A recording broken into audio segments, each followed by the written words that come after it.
বোকাখাতত গ্ৰীষ্ম বন্ধৰ মাজত অন্যান্য কাৰ্যসূচী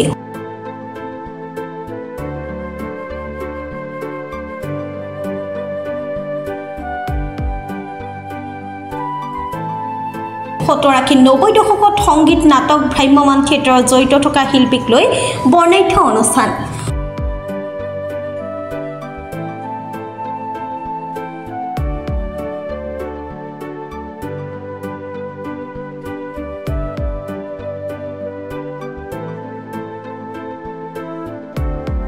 বোকাখাতৰ সামাজিক সাংস্কৃতিক সংগঠন ফেচেংবৰ হেৰিটেজৰ উদ্যোগত সমবেত 2 শতাধিক শিল্পী অনুৰাগী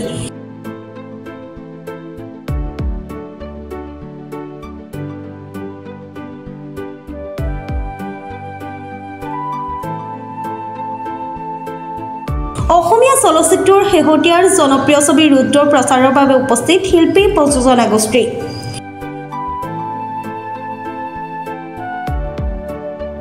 বোকাখাত নগৰৰ শিশু উদ্যানত সমবেত বহু জ্যেষ্ঠ নাগৰিক আৰু প্ৰবীণ শিল্পী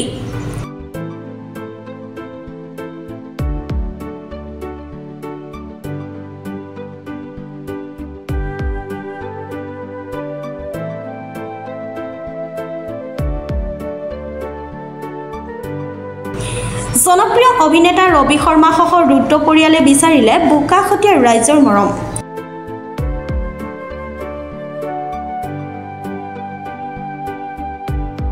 ফেচেংবৰ হেৰিটেজ সংগঠনৰ এই অনুষ্ঠানত শ্ৰেষ্ঠ অভিনেতা শিল্পী অৰুণ হাজৰিকা উৰফে নেট্ৰকাৰ উপস্থিতিত সাফল্যৰ দাবী কৰে কেৱল প্ৰবীণ শিল্পীসকলে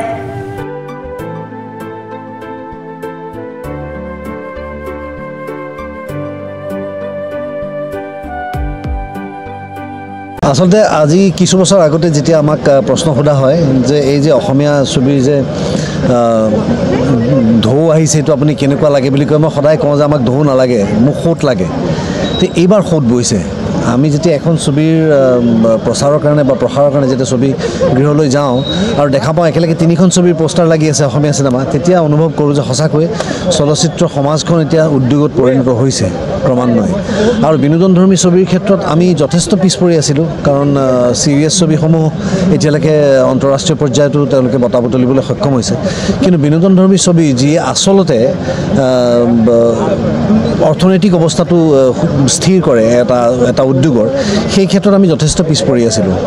গতিকে এইবাৰ আমাৰ কনচেনট্ৰেশ্যন হৈছে যে আমি কমাৰ্চিয়েল চিনেমাসমূহক এনেকুৱা পৰ্যায়লৈ লৈ যাব লাগিব যাতে ছবিবোৰ মাছি হয় যাতে মাছে যে ভাল পায় ছবিখন চাই কেৱল ক্ৰিটিক্সৰ কাৰণে ছবি তৈয়াৰ কৰিলেও নহ'ব কেৱল বুদ্ধিজীৱীৰ বাবে তৈয়াৰ কৰিলেও নহ'ব মাছেজৰ কাৰণে যদি ছবি তৈয়াৰ নকৰোঁ আমি তেতিয়াহ'লে হয়তো যিটো ইকনমিক গ্ৰ'থৰ প্ৰয়োজন সেই গ্ৰ'থটো আমি কেতিয়াও নাপাম গতিকে এইবাৰ ৰুদ্ৰ আমাৰ অন্যতম প্ৰচেষ্টা এই ক্ষেত্ৰত আৰু মোৰ বিশ্বাস এইবাৰ যিখন বহল কেনভাছ অসমৰ ৰাইজে দেখা পাইছে ছবিখন ভাল হৈছে বেয়া হৈছে এইটো ব্যক্তিগত ৰুচিৰ ওপৰত নিৰ্ভৰশীল কিন্তু তেওঁলোকে যিটো পটভূমি বা যিটো কেনভাছ তেওঁলোকে দেখিছে সেই কেনভাছটো তেওঁলোকে আটাই শলাগ লৈছে বা একশ্যনধৰ্মী ছবি এখন কৰিবলৈ আমি সাংঘাতিক প্ৰত্যাহ্বানৰ সন্মুখীন হওঁ কাৰণ একশ্যনধৰ্মী ছবিত আচলতে যথেষ্ট বাজেট লাগে আমি যিখিনি বাজেটত আমি আমাৰ গোটেই চিনেমাখন একশ্যন চিনেমা এখনৰ কমপ্লিট একশ্যন আমি শেষ কৰিছোঁ মোৰ বিশ্বাস বা মোৰ যিখিনি অভিজ্ঞতা বা মোৰ যিখিনি সীমিত জ্ঞান তাৰে মই যিমান দূৰ জানো এইখিনি একশ্যন যদি আমি হিন্দী চিনেমা এখনে কৰিবলৈ যায় তেতিয়াহ'লে হয়তো তেওঁলোকে 10 কোটি টকাৰ তলত অকল একশ্যনখিনিয়ে কৰিব নোৱাৰে গতিকে এইটো অকল আমাৰ ক্ষেত্ৰত সম্ভৱ হৈছে কাৰণ মই বিভিন্ন ঠাইৰ বিভিন্ন চলচ্চিত্ৰ কৰ্মীসকলক লগ পোৱাৰ পাছত এইষাৰ মই কথা ক'ব সাহস কৰিছোঁ যে অসমৰ শিল্পী বা অসমৰ কলা কৌশলী যিমান কষ্ট কৰিব পাৰে সিমান তেওঁলোকে নোৱাৰে কৰিব কাৰণ আমি ইমান অভ্যস্ত আৰু ইমান আমি ট্ৰেইনিঙৰ মাজেৰে পাৰ হৈছোঁ কাৰণ যে আপোনালোকে আটাই জানে যেতিয়া ভ্ৰাম্যমান কৰি থাকোঁ আমি তেতিয়া এবছৰ এটা কমাণ্ডো ট্ৰেইনিঙৰ নিচিনা হয় গতিকে ইয়াত মই দেখিছোঁ অসমত হাইয়েষ্ট কষ্ট কৰিব পাৰে কলা কৌশলী আৰু আৰ্টিষ্টে এতিয়া মোৰ ভয় হৈছে যে এনেকুৱা এটা মনোভাৱ লৈ যেতিয়া এটা চলচ্চিত্ৰ উদ্যোগৰ বিভিন্ন শিতানত যেতিয়া তেওঁলোক আগ্ৰহী হৈ ওলাই আহে তেওঁলোকৰ যাতে ব্ৰেইন ড্ৰেইনটো নহয় তেওঁলোকে যাতে ইয়াৰ পৰা গৈ মুম্বাইত থিতাপি ল'বলগীয়া নহয় এতিয়া মুম্বাইত আপুনি চাওক চাউণ্ডৰ ক্ষেত্ৰত হওক মিউজিকৰ ক্ষেত্ৰত হওক এক্টিঙৰ ক্ষেত্ৰত হওক প্ৰত্যেকটো ঠাইত আপুনি অসমীয়া ল'ৰা ছোৱালী পাব কিন্তু তেওঁলোকে ইয়াৰ পৰা ওলাই গুচি গৈছে সেই ব্ৰেইন ড্ৰেইনটো যাতে নহয় সেইটোৰ কাৰণে আমি চলচ্চিত্ৰ উদ্যোগটোক ঠন ধৰাই উঠিবই লাগিব যদি সেই কাম কৰিব নোৱাৰোঁ তেতিয়াহ'লে তেওঁলোকে ইয়াৰ পৰা ওলাই গুচি যাবগৈ গতিকে এইবাৰ মই ভাবোঁ যে ৰুদ্ৰ এক অন্যতম প্ৰচেষ্টা এই ক্ষেত্ৰত আৰু এটা ষ্টেপ আমি আগুৱাই গ'লোঁ আজি য'ত আমি দৰ্শকৰ পৰা এনেকুৱা ধৰণৰ ফিডবেক পাইছোঁ য'ত তেওঁলোকে কৈছে যে অসমীয়া চলচ্চিত্ৰৰ যে এই লেভেলৰ একশ্যন হ'ব পাৰে কেতিয়াও আমি কল্পনা কৰিব পৰা নাছিলোঁ গতিকে সেইখিনি আমাৰ কাৰণে বিৰাট ডাঙৰ আচলতে এটা কথা আমি সাংঘাতিক উৎসাহিত হৈছোঁ গতিকে আগলৈ আমি আৰু ভাল ভাল ছবি দিবলৈ আমি চেষ্টা কৰি যাম ইয়াৰ পিছত ৰুদ্ৰৰ পিছত ৰবি শৰ্মা এতিয়া কিমান ব্যস্ত মোৰ এখন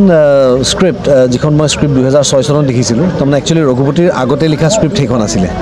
2006 চনৰ যিখন স্ক্ৰিপ্ট সেইখন মোক্ষ মানে মুখ্য প্ৰাপ্তি মই মোক্ষ শব্দটো সংস্কৃত শব্দটো লৈছোঁ সেইখনৰ এতিয়া শ্বুটিং আমাৰ চলি আছে গতিকে হয়তো অহা বছৰ আমি সেইখন ৰাইজৰ আগত দাঙি ধৰিবলৈ সক্ষম হ'ম আৰু কিবা কিবি ছবি আছে চাইন কৰি থোৱা আছে এইবোৰ এতিয়া ক'বলৈ আমাক মানা কৰি থোৱা আছে কাৰণে কোৱা নাই আজি ফেচেংবৰ হেৰিটেজৰ যিটো মানে ফেচেংবৰ হেৰিটেজৰ আমাৰ যিটো আজি দিন তেওঁলোকে আয়োজন কৰিলে এটা বস্তু ভাল লাগিছে যে আমাৰ পুৰণি শিপাডালক ধৰি ৰাখিবলৈ আমাৰ যিসকল উদ্যোক্তাসকলে যেনেকৈ ৰত্নেশ্বৰ বৰা হওক বা ৰাজীৱ বৰাহঁতে হওক বা তেওঁলোকে যি উদ্যোগ লৈছে বা এওঁলোকে যেনেকৈ উদ্যোগ হাতত লৈছে আমাৰ যিসকল শিল্পী মহান শিল্পীসকল বোকাখাতত আছে বা তেখেতসকলৰ হাতত ধৰি আমি এই মঞ্চলৈ আহিছিলোঁ আৰু আজিৰ দিনটোত মই খুব ভাল উদ্যোগ আৰু আজিৰ দিনটো বৰ এটা প্ৰেৰণাৰ দিন আমাৰ কাৰণে ছবি জগতৰ কাৰণে এটা খুব ভাল খবৰ যে অসমীয়া ছবি ইখনত ৰঘুপতি ভাল হ'ল বিদুৰ বাই ভাল হ'ল তাৰপিছতে ভাইমল্লা ভাল হৈছে মানুহে আদৰি লৈছে এতিয়া আজিৰ তাৰিখত ৰুদ্ৰখন এটা পৰ্যায়ত উচ্চ পৰ্যায়ত আছে প্ৰশংসিত হৈছে ৰাইজে খুব আঁকোৱালি লৈছে বা অসমীয়া ছবি এটা জয়যাত্ৰা বুলি ক'ব পাৰি আৰু অসমীয়া ৰাইজ অসমীয়া চিনেমা চাবলৈ হললৈ আহক সেইটোৱে মই আহ্বান কৰোঁ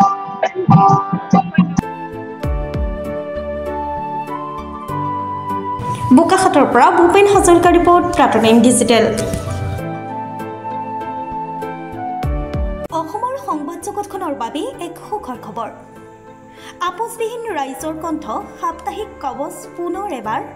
অসমৰ ৰাইজৰ মাজলৈ